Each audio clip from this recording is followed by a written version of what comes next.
This is a revision video for the AQA Religious Studies module on war and conflict. The video doesn't cover everything that might come up in the exam, but it's a good starting point for your revision.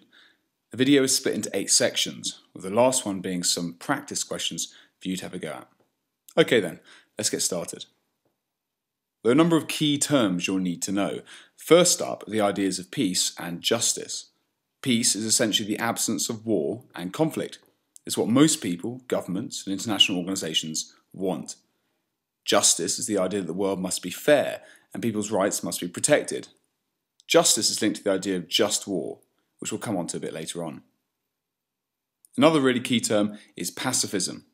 This is the idea that violence against other human beings is always wrong. It should never ever happen. Some of the greatest people who have ever lived, like Gandhi or Martin Luther King, believed in pacifism. People like these guys are called pacifists, someone who follows pacifism. A pacifist would look for non-war related ways to end conflict, such as negotiation and peaceful protest, marching, boycotts, etc. A final key term is terrorism. We've all heard of terrorism in the press. However, the actual definition of a terrorist is someone who uses extreme violence, usually against civilians, to achieve political goals. The most famous recent example of terrorism were the events of 9/11, when 2 planes flew directly into the largest buildings in New York. Okay then, why do people go to war? There are a number of reasons for this, including defence, either defending yourself or defending others. An example of this could be Britain's entrance into World War II to protect smaller, weaker countries from Nazi Germany. A second reason could be to remove an evil dictator. Examples of this could be invading Iraq in 2003 to remove Saddam Hussein, or again fighting Germany to remove Adolf Hitler. A third reason a country might go to war could be that they themselves want more land or more resources. An example of this could be Hitler, but this time his invasion of Poland in 1939, because he believed the German people needed more land. These are only 3 of the reasons a country might go to war. There are many others, of course. Next up, we need to look at the consequences of war.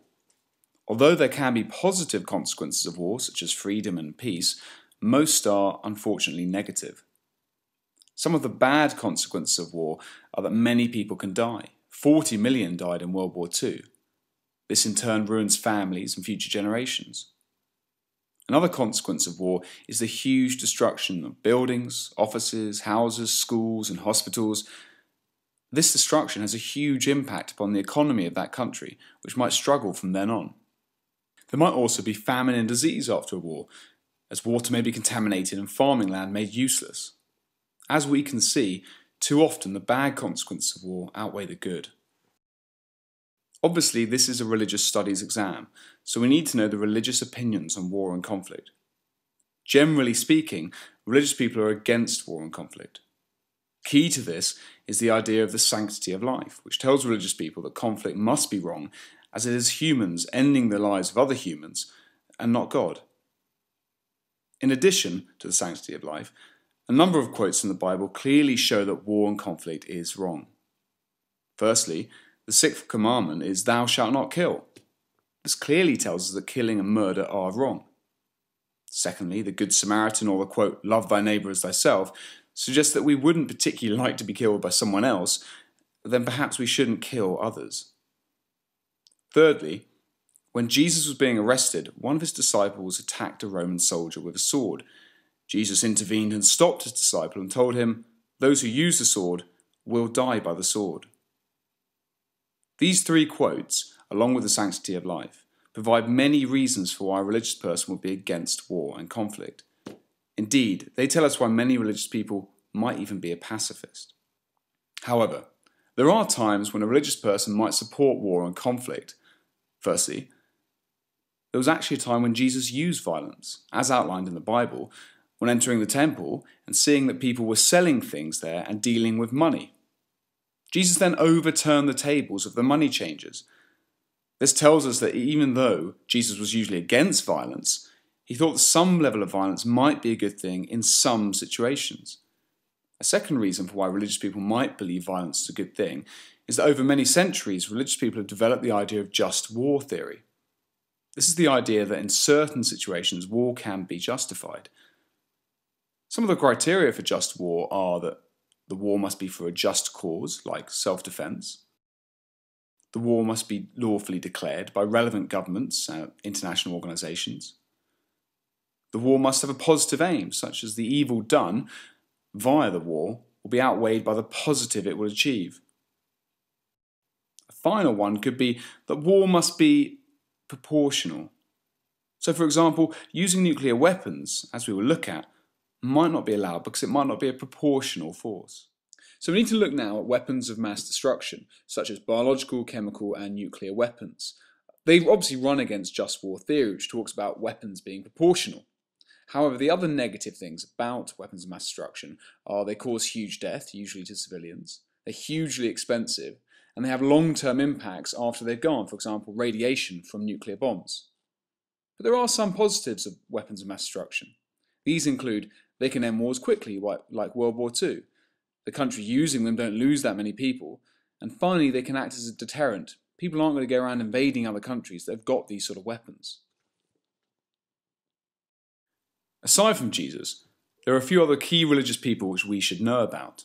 Firstly, Dietrich Bonhoeffer, who was a German priest. During World War II, when he saw what Hitler was doing to the Jewish people, he went from being a pacifist to plotting to kill Hitler in an assassination attempt. He believed that the evil he would cause by killing Hitler would be outweighed by the positive impact it would have on the Jewish people. Bonhoeffer is an example of a religious person who believed violence could be justified in certain situations. On the other hand, Gandhi faced violence at the hands of the British when they ruled his country, India. Gandhi believed in ahimsa, non-violence to any living thing, and said that rather than fight, he would lead marches like the Salt March, boycotts and other peaceful protests to achieve his goals. We need to learn a little bit about some of the key organisations who are working in the area of war and conflict. First up, the Red Cross and Red Crescent. These are two charities who work in countries affected by war. They can help to provide emergency aid to these countries such as food, shelter and water, and they may also have longer-term impact helping the country rebuild after it has been affected by war.